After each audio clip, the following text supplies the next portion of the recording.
Binisita ni Pangulong Rodrigo Duterte ang mga naapektuhang residente matapos ang pananalasa ng Bagyong Nina sa Bicol Region. Kabilang sa binisita ng Pangulo ang Virac sa Catanduanes kung saan unang naglandfall ang bagyo at sa Pili, Camarines Sur.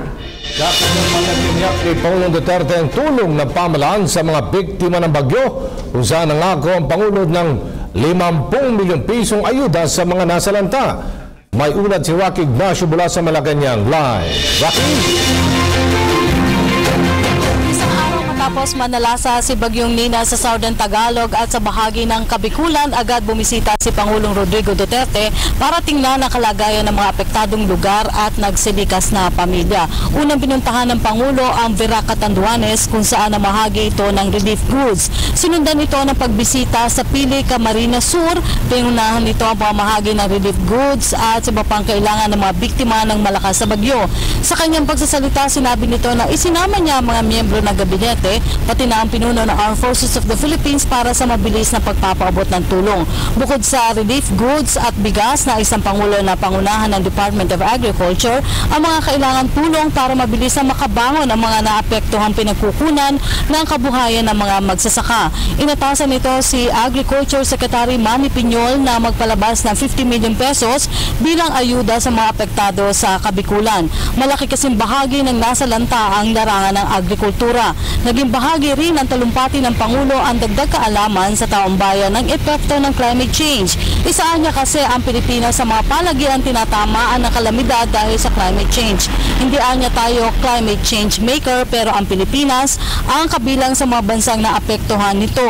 Bagamat hindi niya naaayon na lumagda pa ang Pilipinas sa climate change agreement, dapat pa rin mapaghandaan ang pinsala na idinudulot nito.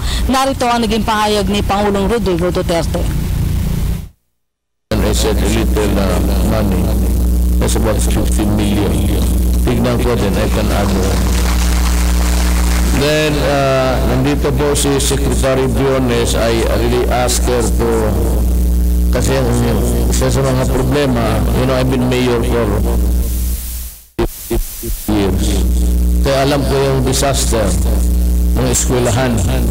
So the thing is, after whatever it is, catastrophe, war, sunog, calamity, is really to go back immediately to the normal ways.